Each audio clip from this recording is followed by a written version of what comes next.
ഇന്ന് നമ്മൾ വീഡിയോയിലൂടെ നോക്കാൻ പോകുന്നത് നമ്മളെ ഫോണിൽ കുറേ ആവശ്യമില്ലാത്ത ജിമെയിൽ അക്കൗണ്ടുകൾ ഉണ്ടാവും. അത് നമ്മളെങ്ങനെ ഫോണിൽ നിന്ന് റിമൂവ് ആക്കാമെന്നാണ് നമ്മൾ ഇന്ന് ഈ വീഡിയോയിലൂടെ നോക്കാൻ പോകുന്നത്. അപ്പോൾ നമ്മൾ ആദ്യം നമ്മളെ ഫോണിലെ സെറ്റിങ്സ് ഓപ്പൺ ചെയ്യാം.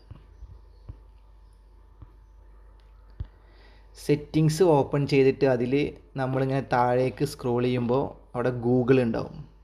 ആ ഗൂഗിളിൽ നമ്മൾ ക്ലിക്ക് ചെയ്യാം. ഗൂഗിളിൽ ക്ലിക്ക് ചെയ്യുമ്പോൾ നമ്മളെ ഫോണിൽ പ്രൈമറി ആക്കി വെച്ചിട്ടുള്ള ഇമെയിൽ ഐ ഡി അവിടെ കാണിക്കും.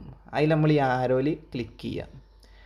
ആരോയിൽ ക്ലിക്ക് ചെയ്യുമ്പോൾ ഇവിടെ നമ്മളിങ്ങനെ നോക്കുമ്പോൾ അടിയിലുണ്ടാവും മാനേജ് അക്കൗണ്ട്സ് ഓൺ ദിസ് ഡിവൈസിന് ചെയ്യാണ്ട് ഒരു സംഭവം കാണാം. അതിൽ നമ്മൾ ക്ലിക്ക് ചെയ്യാം. അതിൽ നമ്മൾ ക്ലിക്ക് ചെയ്യുമ്പോൾ നമ്മളെ ഫോണിലുള്ള എല്ലാ അക്കൗണ്ടും ഇവിടെ കാണിക്കും. ഏതൊക്കെ അക്കൗണ്ട് ഈ ഫോണിലുണ്ടോ അതൊക്കെ ഇവിടെ കാണിക്കും. ഇതിൽ നമുക്ക് ആവശ്യമില്ലാത്ത അക്കൗണ്ട് ഇവിടെ സെലക്ട് ചെയ്യാം. സെലക്ട് ചെയ്തിട്ട് ഇവിടെ റിമൂവ് അക്കൗണ്ട് ഉണ്ടാവും. അതിൽ ക്ലിക്ക് ചെയ്യുക. അപ്പോൾ ഇങ്ങനെ വരും. അതിൽ നമ്മളിവിടെ റിമൂവ് അക്കൗണ്ട് ക്ലിക്ക് കൊടുക്കുക. അപ്പോൾ നമ്മളെ ഫോണിൽ നിന്ന് അക്കൗണ്ട് പോവും. ഇത്രേ ഉള്ളൂ പരിപാടി. അപ്പോൾ വീഡിയോ ഇഷ്ടപ്പെട്ടാൽ ലൈക്ക് ചെയ്യുക, സബ്സ്ക്രൈബും ചെയ്യുക.